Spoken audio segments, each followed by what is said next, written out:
दोस्तों, आखिरकार हुआ वही जिसका सब लोगों को अंदेशा था। पाकिस्तान ने अपना बजट पेश किया और 17.6% डिफेंस की स्पेंडिंग में रेज हो गया। अच्छा, सब लोग कह रहे हैं, यहां पे लोग एनालाइज कर रहे हैं कि साहब ये तो पाकिस्तान नए नए हथियार खरीद रहा है और इससे एरिया डिस्टेबलाइज होगा और ये सब। मेरा पॉइंट ऑफ व्यू अलग है। मैं भगवान से प्रार्थना करूंगा कि पाकिस्तान का डिफेंस बजट हर साल तकरीबन 30% बढ़े। इन्होंने मांगा भी था 25%, वो तो कॉम्प्रोमाइज हो गया क्योंकि आईएमएफ कह रहा था कि आपकी पूरी इकोनॉमी लोन पे चल रही है, खैरात पे चल रही है, आपकी पूरी मैशत कलैप्स होने वाली है। अगर बाहर से कोई आपको भीख न दे, लोन न दे, आपकी पूरी इकोनॉमी क्रैश हो जाएगी। भाई आप ये क्या डिफेंस के चक्कर में? ना ना ना, no, I very strongly disagree. I very strongly disagree. As an Indian, I want the Pakistani Army, Navy and Air Force to have a lion's share of that nation's resources. जो सबसे ज्यादा resources हैं आज की तारीख में भी लेते हैं और ज्यादा लें, कोई दिक्कत नहीं। इसका भी लॉजिक मैं आपको समझाऊंगा। अच्छा, बेसिकली क्या हुआ कि इन लोगों ने कुछ जस्टिफिकेशन दिया कि हमें इतना पैसा क्यों चाहिए। ये तकरीबन बनता है दोस्तों करीब $11.25 अरब का बजट इनका। $11.25 अरब, to be very specific $10.8 billion US। इतना इनका बजट इंक्रीज होने के बाद फिर इतने का हो गया। अच्छा, कहीं ना कहीं कॉम्प्रोमाइज हो गया जो फौजी थे उनके बीच में, सरकार के बीच में, और सरकार पैर पकड़ रही थी आईएमएफ के कि यार इतना जुल्म ना करो, हमें तो फौज को देना ही पड़ेगा। अच्छा, फौज ने 2-3 बड़े बड़े चूरन खिलाए। वो चूरन क्या थे? पहला चूरन ये था कि साहब देखिए, भारत इतना बड़ा मुल्क है, हमें अटैक कर देगा। ये देखिए साहब, अभी तो ऑपरेशन सिंदूर उन्होंने करा, हमारे ऊपर हमला कर दिया, हमें हथियार चाहिए, अपने आप को बचाना है। Done done. अफगानिस्तान देखिए साहब, वहां से तहरीक तालिबान पाकिस्तान आते हैं, हमारे ऊपर हमला करते हैं, ये फलाना ढिमका, so we have to take care of Afghanistan. हम तो 2-2 फ्रंट पे लड़ रहे हैं। हमारा ईस्टर्न फ्लैंक है, अंडर प्रेशर है, वेस्टर्न फ्लैंक है, अंडर प्रेशर है, लिहाजा हमें और पैसा चाहिए। तीसरा जो चूरन इन लोगों ने खिलाया वो बड़ा इंपॉर्टेंट था। देखिए साहब, ऐसा है कि जब पीस होगा हमारे घर के अंदर, तभी तो हम ग्लोबल पीस की तरफ कंट्रीब्यूट करेंगे। अब देखिए साहब, हम तो इस्लामाबाद टॉक्स भी करवा रहे हैं और हम चाहते हैं कि अमेरिका और ईरान के बीच में दोस्ती हो जाए। फिर हम लोग ये भी कर रहे हो, अपना पूरा इन्होंने प्रोफाइल करके इन्होंने पैसा ले लिया। अच्छा, इस पैसे की क्या खासियत है दोस्तों? मैं आपको ये बता रहा हूं, इस पैसे की खासियत क्या है। यानी कि ये जो एडिशनल फंड्स मिले हैं पाकिस्तानी फौज को, इसकी खासियत क्या है? आप इसको कुछ इस तरीके से समझिए कि कुछ दोस्त गए खाना खाने एक रेस्टोरेंट खाना खाने गए। उसमें से जो दोस्त है वो अपना बटुआ जानबूझ के नहीं लाया, उसके पास है नहीं, लाता भी तो बटुए के अंदर कुछ था नहीं। वो भी पूरा ऑर्डर करता है, जी भर के खाना ऑर्डर करता है, खाता है, और जब बिल आता है तो ये कह देता है कि भाई मेरे पास तो है नहीं क्योंकि मैं बटुआ लाना अपना भूल गया। वो पाकिस्तान है। इन्होंने किया क्या? $10.8 बिलियन का डिफेंस बजट, ये वो 10.8 हैं जो इनके पास है नहीं। आपको पता है, कुछ महीने पहले यूएई ने इनसे $3.5 अरब वापस मांग लिए थे। इनका हलक सूख गया। जिस देश के पास $3.5 अरब नहीं है देने के लिए, क्योंकि इन्होंने फिर सऊदी अरब से मदद ली, इनके पास नहीं थे।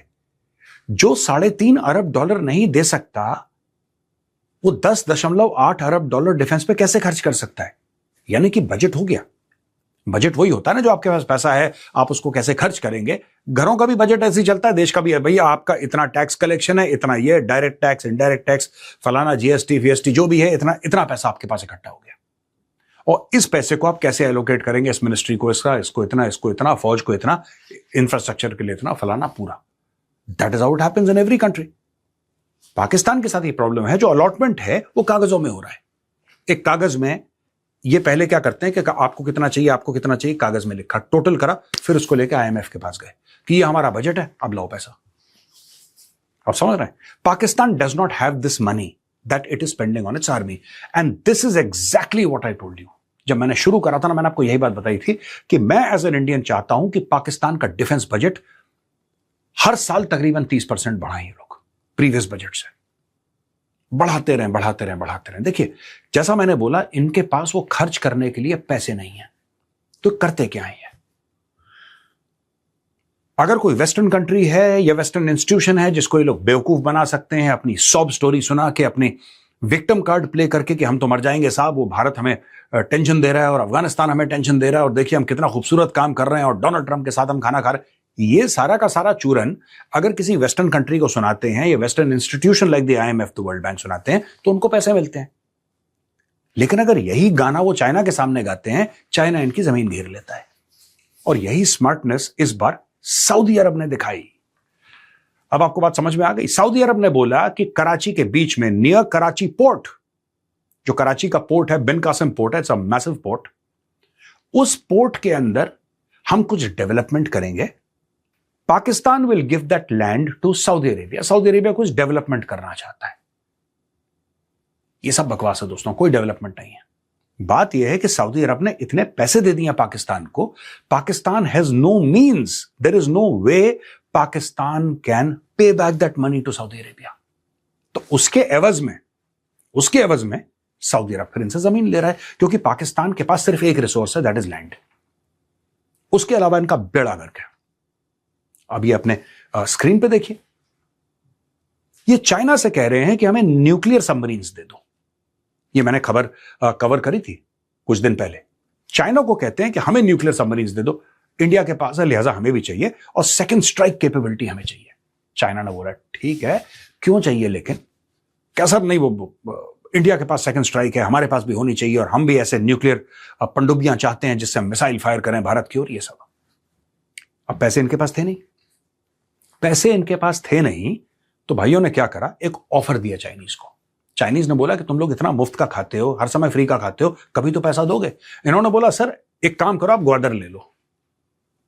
इन्होंने चाइना को ग्वादर टिका दिया, बोला पूरा ग्वादर पोर्ट, ग्वादर शहर आप लेके खत्म करो ना, आप हमें पनडुब्बियां दो यार।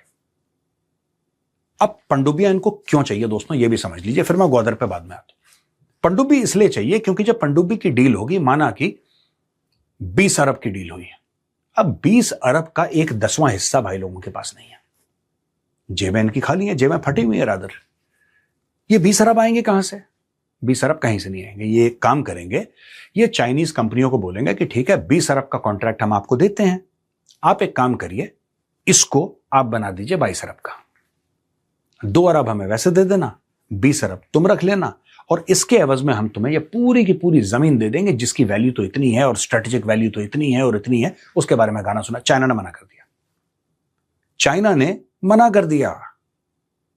हाल फिलहाल में चाइना में बहुत सोशल मीडिया पे एक बात चली कि हम मुफ्त में पाकिस्तान को J-35 क्यों दे रहे हैं। देखिए अपने स्क्रीन पे, चाइनीज सोशल मीडिया पे डिस्कशन हो रहा है कि हम मुफ्त में पाकिस्तान को हथियार क्यों दे रहे हैं। पैसे वैसे देते नहीं ये लोग, ये पैसे देते नहीं, बस समुद्र से गहरी और शहद से मीठी और आसमान से पता नहीं हिमालय से ऊंची, पता नहीं some story they cook up every time and they don't give any money.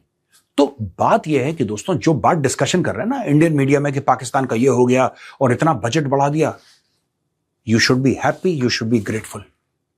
देखिए पाकिस्तान अगर डिफेंस पे खर्च करेगा, पाकिस्तान एजुकेशन पे नहीं खर्च कर सकता, अपने लोगों की स्टैंडर्ड ऑफ लिविंग पे, इंडस्ट्रियलाइजेशन पे, नई फैक्ट्रीज पे, रिसर्च एंड डेवलपमेंट के ऊपर, अस्पतालों के ऊपर, प्राइमरी स्कूल्स के ऊपर, क्लीन वाटर के ऊपर नहीं खर्च कर सकता, क्योंकि आपको न्यूक्लियर सबमरीन चाहिए भाई और आपके पास इतना पैसा नहीं है।